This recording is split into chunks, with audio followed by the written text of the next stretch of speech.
Hello friends, இன்றைக்கி என்ன வீடியோன்னு பார்த்தீங்கன்னா, நம்ம வீட்டு செடிகளில் பறித்த காய்கறிகள் தான். இந்த செடியெல்லாம் வச்சதுக்கப்புறம் பார்த்திங்கன்னா, கத்திரிக்காய், பாவக்காய், தக்காளி, புடலங்காயெல்லாம் வாங்குகிற வேலையே இல்லைங்கிற மாதிரி ஆயிடுச்சு. ஃபஸ்ட்டு பார்த்திங்கன்னா பாவக்காய் பறிக்கலாம் வாங்க.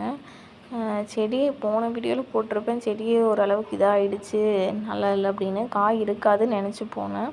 அப்புறம் பார்த்திங்கன்னா அப்போவும் 2 காய் வந்துடுச்சு பெருசாக. அதுக்கப்புறமா பார்த்திங்கன்னா தக்காளி இருந்துச்சு. தக்காளி ஓரளவுக்கு முகம் பழுத்த அளவுன்னு சொல்லுவாங்களே, அந்த மாதிரி தான் இருந்துச்சு. ஆனால் போன டைமும் அந்த மாதிரி தான் பறித்து போட்டிருந்தோம். ஆனால் குழம்பு டேஸ்ட்டாக இருந்தது. கடையில் வாங்குறது கூட நல்லா செவன்னு இருக்கிற பழம் தான் நல்லாயிருக்கும். இது இப்படி இருக்கும்போதே அரிஞ்சால் நல்லா உள்ள சாறு நிறையா இருக்குது, புளிப்பும் நல்லா இருக்குது. அதனால் இப்போவே பொறிச்சிட்டோம். சரி இன்றைக்கித்துக்கு ஆகிடும் அப்படின்னு சொல்லிட்டு. அப்புறம் பார்த்திங்கன்னா கத்திரிக்காய் தான். இந்த கத்திரிக்காய் செடி வச்ச புதுசில் பார்த்திங்கன்னா பூக்கும். ஆனால் அந்த பூவில் காயே வராது. எல்லாமே வேஸ்ட்டாக தான் போயிட்டு இருந்துச்சு. செடி மட்டும்தான் இவ்வளோ பெருசாக இருக்குது அப்படின்னு நினச்சோம்.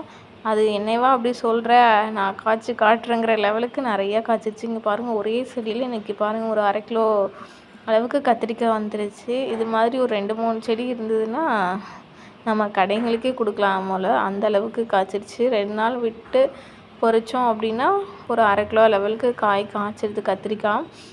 கத்திரிக்காய் உடம்புக்கு நல்லதுன்னு தான் சொல்லுவாங்க. எந்த காய் நம்ம அரிஞ்சு வச்சோன்னா கலர் சேஞ்ச் ஆகுதோ உடனே அந்த காயெல்லாம் சீக்கிரமாக ஜீரணமாகுமா அப்படின்னு சொல்லுவாங்க. அது மாதிரி இந்த கத்திரிக்காயும் நீங்கள் அரிஞ்சு வச்சிங்கன்னா கலர் அப்போவே மாறிடுது பார்த்திங்களா, அப்போ நல்லா இதாகுமா.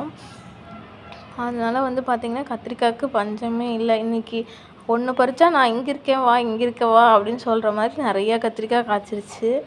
பொறிக்க இருந்துகிட்டே தான் இருந்துச்சு கத்திரிக்காய். எப்படா முடியும்னு பார்த்தா ஒரு 1/2 கிலோ அளவுக்கு காய் காய்ச்சிருச்சு. நானும் பறித்தேன், அப்புறம் அம்மாவும் நானும் பறிக்கிறேன்னு சொல்லி வாங்கி பறித்தாங்க. அந்தளவுக்கு இருந்துச்சு பாருங்கள். இந்த ஒரு செடியே போதும். ஆனால் இந்த செடி பார்த்திங்கன்னா தானாக முளைச்சி வந்த செடி தான். பிடுங்கி ரோட்டில் தானாக முளைச்சிருந்தது. சரி பிடுங்கி வச்சு பார்க்கலாம் அப்படின்னு சொல்லி வச்சு பார்த்தோம். அது போக நாங்கள் அந்த பக்கம் பொறிச்சது போக இந்த பக்கம் 2 கத்திரிக்காய் இருந்தது. மொத்தமாக பார்த்திங்கன்னா இன்றைக்கி ஒரு 1/2 கிலோ கத்திரிக்காய் அளவுக்கு ஆயிடுச்சு. ஒரு 4 தக்காளி, 2 பாவக்காய். நம்மால் பார்த்திங்கன்னா என்னை மட்டும் வீடியோ எடுக்கலையா, என்னையும் வீடியோ எடுங்க அப்படின்னு சொல்லிட்டு இருந்தா. எங்கே பண்ணிகிட்டு இருக்க? சரி, அவ்வளோதான் ஃப்ரெண்ட்ஸ். மறக்காமல் நம்ம சேனலை சப்ஸ்கிரைப் பண்ணிக்கோங்க.